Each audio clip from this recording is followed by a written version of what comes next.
আসসালামু আলাইকুম রহমতুল্লাহি বরকাতু। আশা করি ভালো আছেন, থাকে আমার কামনা। অনেক ভাইরা বলেছেন যে করা পিলারে কীভাবে সেট করে। ভাই, কলম করার আগে যদি সেট করেন তাহলে সবচেয়ে ভালো।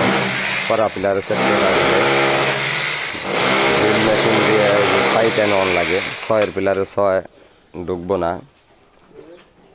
8-এর পিলারে 10 ঢুকান লাগবো। তো এইভাবে লাগাইতে হয়। তো আপনারা যদি পারেন তাহলে আগে থাকতেই, যখন কলমগুলো ডালবেন তার আগে থাকতে আমাদের সাথে যোগাযোগ করবেন। তখন দেখবেন যে অটোমেটিক ডালাই দেওয়া ডাল যাইতেছে। আর যদি কলম ডাইলা ফেলান তাহলে এই যেভাবে মার্কেটের সাইডে লাগান লাগতেছে, অনেক কষ্ট করতে হয়। ডালার আগেই আপনারা যোগাযোগ করবেন আমাদের স্ক্রিনে দেওয়া নাম্বারে। আল্লাহ হাফেজ।